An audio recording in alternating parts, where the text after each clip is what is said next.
भगवान विष्णु के एक विशिष्ट अवतार के रूप में, पूर्ण अवतार के रूप में भगवान श्री कृष्ण ने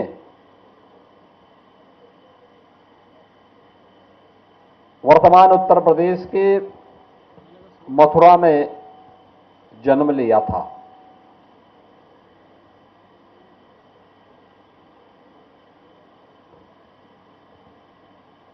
उनका जन्म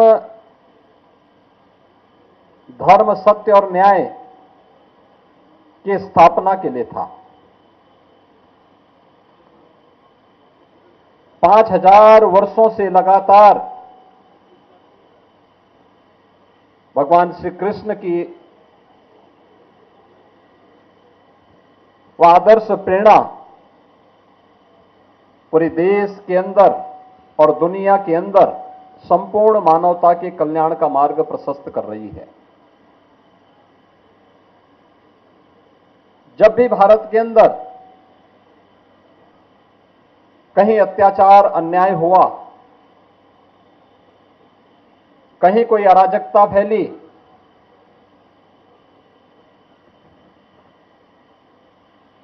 तुम्हारे ईश्वरीय अवतारों ने एक विशिष्ट प्रकाश पुंज के रूप में समाज का मार्गदर्शन किया। जब शांति काल हो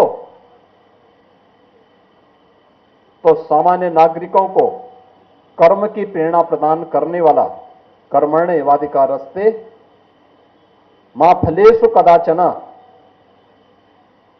इस भाव को अंगीकार करने वाली वह प्रेरणा जहां समाज को सदैव ऊर्जावान बनाने के लिए प्रेरित करती रही है, वहीं भगवान की यह प्रेरणा जब समाज संकट में हो, दुष्ट प्रवृत्ति के तत्व जहां कहीं शांति में, विधि व्यवस्था में खलल डालने का प्रयास कर रहे हो, तो परित्राणाय साधूनाम विनाशाय च दुष्कृताम का यह भाव भी दिखाने में और उसे व्यवहारिक धरातल पर उतारने में इन ईश्वरीय अवतारों ने कभी कहीं कोई कोर कसर नहीं छोड़ी। और जब भी शांति के समय हो या संकट का समय, भारतीय समाज के सामने कोई भी इस प्रकार की स्थिति पैदा हुई तो भगवान श्री कृष्ण का यह चरित्र हम सबको एक नई प्रेरणा, नई ऊर्जा से आगे बढ़ाने का कार्य करता है। आज का समय जब पूरा देश एक सकारात्मक दिशा में आगे बढ़ने के लिए कार्य कर रहा है, अपनी विरासत का सम्मान करते हुए एक नई ऊर्जा से आगे बढ़ने का कार्य कर रहा है, उन स्थितियों में बहुत सारे लोगों को यह अच्छा नहीं लगता। भारत की प्रगति, भारत की समृद्धि, वैश्विक मंच पर भारत जिस एक नए अवतार के रूप में जाना जा रहा है, कुछ लोगों को यह अच्छा नहीं लगता। जहां पूरा देश आज गौरव की अनुभूति कर रहा है कि आजादी के अमृत महोत्सव के बाद अमृत काल में नई उपलब्धियों के साथ भारत दुनिया के अंदर जाना जा रहा है, तब इन उपलब्धियों को कहीं ना कहीं कमजोर करने के लिए उनके द्वारा भारत, भारतीयता, भारत की सनातन परंपरा पर उंगली उठाने का प्रयास हो रहा है, विरासत को अपमानित करने का प्रयास हो रहा है, विरासत के प्रति समाज की दृष्टि को कमतर करने का कुत्सित प्रयास हो रहा है। लेकिन इनसे सब भूल गए कि जो सनातन नहीं मिटा था, रावण के अहंकार से जो सनातन नहीं टिका था, कंस के हुंकार से जो सनातन नहीं मिटाता बाबर और औरंगजेब के अत्याचार से, वह सनातन इन तुच्छ सत्ता परजीवी जीवों से क्या मिट पाएगा। आज इनको स्वयं अपने कृत्यों पर लज्जित होना चाहिए। मानवता का धर्म जो सनातन धर्म है, उस पर उंगली उठाने का मतलब मानवता को संकट में डालने का कुत्सित प्रयास। याद करिए, दुनिया की कौन सा ऐसा मत, मजहब और संप्रदाय है जिसको उसके संकट के समय पलक पावड़े बिछा करके उसके स्वागत के लिए सनातन धर्मावलंबियों ने उनकी सुरक्षा और उनके संरक्षण का कार्य न किया हो। हमने कभी नहीं कहा कि हम विशिष्ट हैं। कोई सनातन धर्मावलंबी कभी ये नहीं कहता है कि हम विशिष्ट हैं या हम ही सब कुछ हैं, कभी नहीं कहा। हमने तो कहा एकम सद विप्रा बहुधा वदंती, सत्य एक है और विद्वान लोग उसको अलग अलग, महापुरुष लोग उसको अलग अलग भावों से देखते हैं, अलग अलग रास्ते से उसका अनुकरण करते हैं। इस सब के बावजूद भी अगर जिसकी समझ में नहीं आता है, अपनी मूर्खतावश वह अगर सूर्य की तरफ थूकने का प्रयास कर रहा है, तो सूर्य पे उसका थूक नहीं पहुंचेगा, उसके सिर पे स्वयं गिरेगा और उसे, उसको और उसकी आने वाली पीढ़ी को स्वयं लज्जित होना पड़ेगा। हमें भारत की परंपरा पर गौरव की अनुभूति करनी चाहिए।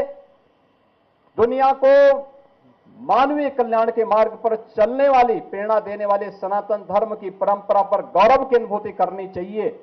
ये भारत की राष्ट्रीयता का प्रतीक है, भारत को एक नई प्रेरणा देने का माध्यम है, दुनिया के अंदर मानवता के कल्याण का मार्ग प्रशस्त करने वाला माध्यम बनता है। और यही कारण है कि आजादी के अमृत महोत्सव के उपरांत अमृत काल के प्रथम वर्ष में जब भारत दुनिया का G20 के देशों का प्रतिनिधित्व प्रधानमंत्री मोदी जी के नेतृत्व में कर रहा है, तो भारत ने G20 का थीम भी दिया वसुधैव कुटुंबकम का। याद करिए, दुनिया जिस शब्द के तात्विक बोध को समझने में हो सकता है कि कहीं कोई कमी रह गई हो, लेकिन भारत हजारों वर्षों से इस बात को मानता रहा है, उस बात को अंगीकार करता रहा है। और जब भारत को अपनी इन उपलब्धियों पर गौरव की अनुभूति होनी चाहिए, हर भारतवासी जब इन मुद्दों को लेकर के एकजुट होकर के, भारत की 140 करोड़ की आबादी जब भारत के यशस्वी नेतृत्व में आगे बढ़कर के एक साथ कार्य करेगा, तो भारत को दुनिया की सबसे बड़ी ताकत के रूप में उभरने से कोई रोक नहीं सकता है। लेकिन जो लोग भारत की प्रगति और भारत की समृद्धि जिनको अच्छा नहीं लगता, वे लोग कुछ ना कुछ व्यवधान पैदा करने का प्रयास करेंगे। हम लोगों को इनकी परवाह के बगैर अपने पथ पर अग्रसर होना होगा, क्योंकि एक काल में नहीं हुआ, हर काल में सत्य को झुठलाने का प्रयास हुआ है। क्या रावण ने झुठलाने का प्रयास नहीं किया था?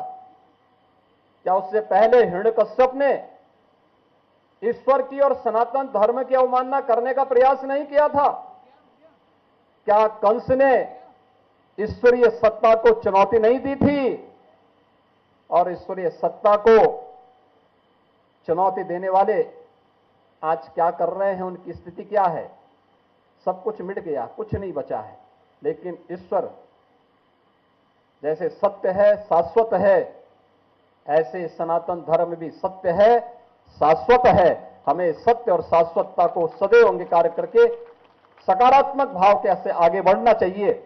और ये पुलिस के लिए तो खास तौर पर भगवान कृष्ण की ये दोनों प्रेरणाएं कि कर्मण्य वाधिकारस्ते मां फलेषु कदाचन, यानी कर्म करते रहो, फल की चिंता मत करो। निष्काम कर्म की जिस प्रेरणा को उन्होंने दिया था, वह भी प्रेरणादायी है ही, हर नागरिक के लिए है ही।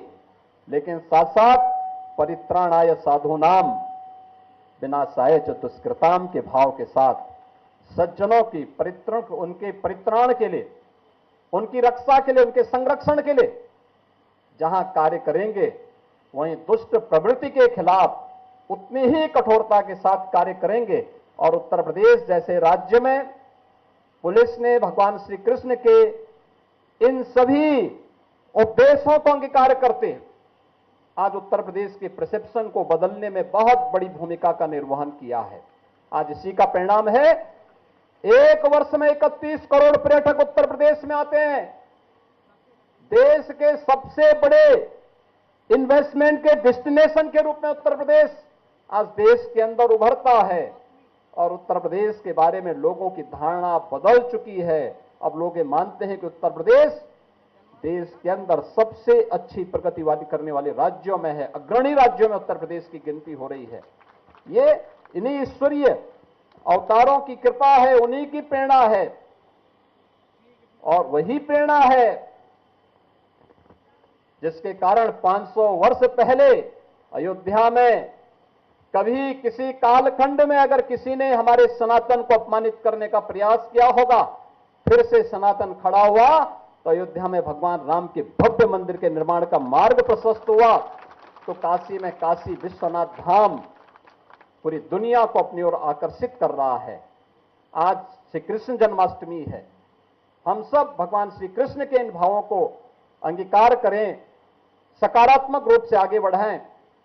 मानवता के कल्याण के मार्ग में जहां कहीं कोई बाधा हो, कोई बैरियर हो, उसको हटाने के लिए अपनी सकारात्मक ऊर्जा का उपयोग करें। इस विश्वास के साथ मैं आप सबको श्री कृष्ण जन्माष्टमी की पूरे प्रदेशवासियों को हृदय से बधाई देता हूं, अपनी शुभकामनाएं देता हूं और विश्वास व्यक्त करता हूं कि भारत की परंपरा हम सबको सदैव एक सकारात्मक भाव के साथ जुड़ती है। उस सकारात्मक भाव के साथ हम आगे बढ़ेंगे। आप सबके प्रति मेरी शुभकामनाएं।